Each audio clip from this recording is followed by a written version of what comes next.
So I'm about to start a painting of the front garden of my apartment building in New Orleans. And I usually try and start with a value sketch, especially when I'm in studio. So I'm going to block in areas.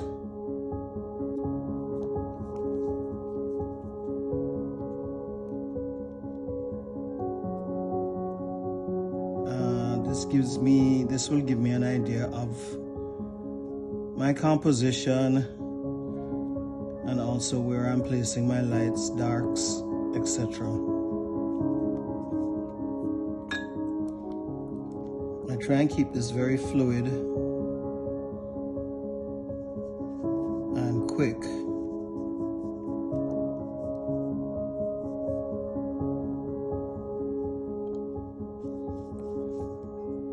Which is one of the main things that I hope to reproduce in the final painting. That I have this quick expression rather than laboring over any particular point.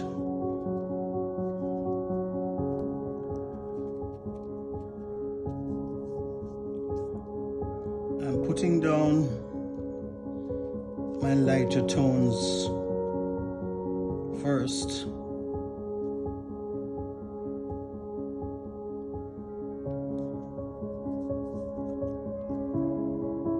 And then I'll start going in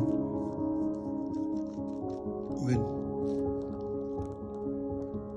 some darker tones, but this is still more or less the middle values that I'm working with.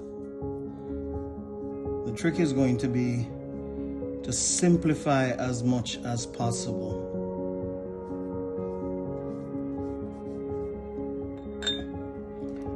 Instead of having a dead straight horizon line, I'm doing this sort of diagonal.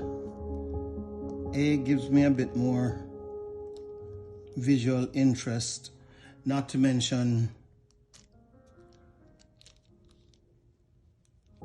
increasing the impression of depth.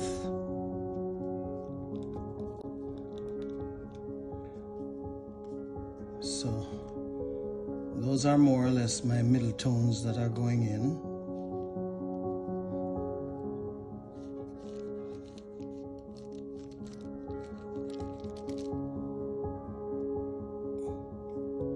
Okay, now I'm gonna go in with some really dark tones.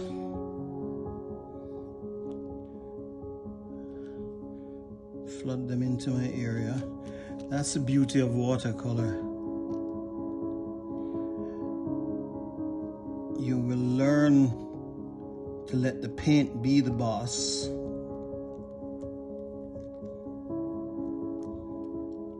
And you just, pardon the pun, go with the flow.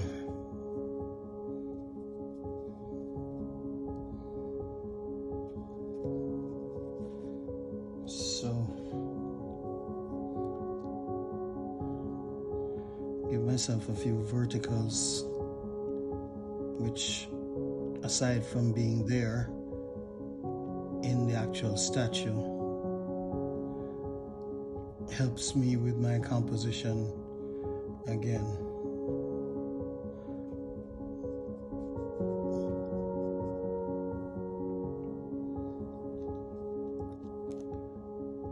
As I say, it's really fun to just let it do its own thing. I like this diagonal,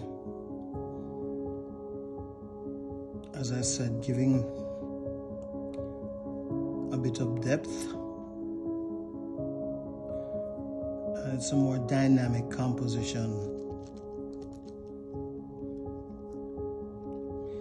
And then this base of the fountain is a nice counterbalancing curve. So that more or less establishes my light and darks. Much easier to do a fun painting when I'm not trying to copy the actual scene.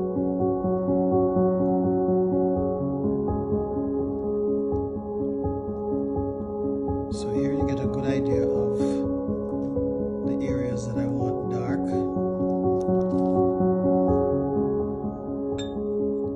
Let's put in some imaginary shadows. I don't want to do too much work on it because then all my fun and excitement will go, and I need to try and keep some of that for my final piece. A sort of relaxed look. That's the beauty of it with the watercolor. This is the beauty of it, where the watercolor, the paints, part of the beauty is this flowing of the paint, where it goes in. When I'm working with color, then I can actually let them flow into each other, which again gives us a nice soft technique. Okay, so now I've gotten my broad strokes in and gotten my values pretty much set as to what I want, light, darks. Next step is also to give you some variation in the paint strokes, which add texture to the overall thing, because everything is pretty much in the same weight as far as the strokes are concerned. So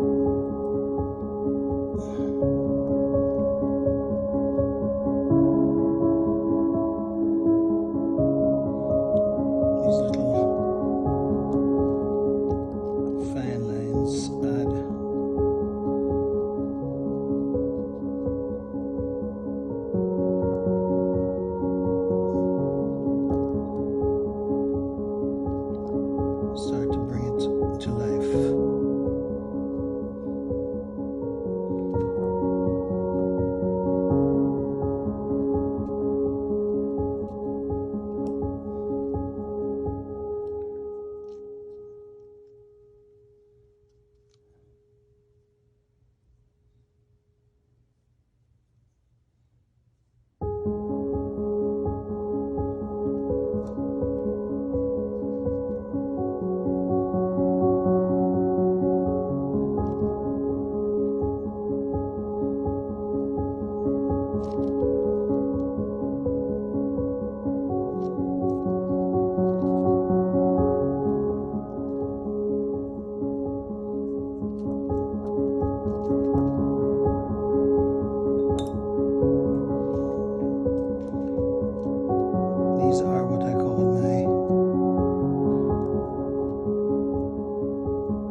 These are what I call my corrective seasoning. Like if you're cooking and you need, oh, it needs a little more salt, it needs to spice up the taste a little bit. So I will be putting in. They suggest detail without actually being anything. You have to give your mind, or the mind, some work to do. If you explain everything, people look at the paint, okay, cool, that's nice, and they'll move on.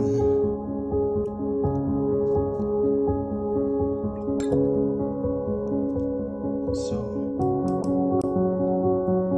last step will be to give some texture. This will become more apparent in the final color drawing. I don't want to do too much because, as I said, I don't want to get caught up in exploring this so much that when I move to the final painting, I don't have any excitement for me in doing it. I don't want everything to go into it. It's easy to get carried away in this because, as I said to you, the paint does its own thing and you start to find little suggestive areas. Okay, stop. All right, I'm gonna move everything outside. That's pretty much my preliminary drawing. I think I'm gonna move all my stuff outside and sit in the garden to work on this, because that'll help give me the feeling of that. Okay, I think that's pretty much it. I'm probably gonna now move out and sit outside in my garden, because after all, that's what sort of inspired this painting. So, see you outside. And here I am, all set in my garden outside to continue, or really to start on this painting.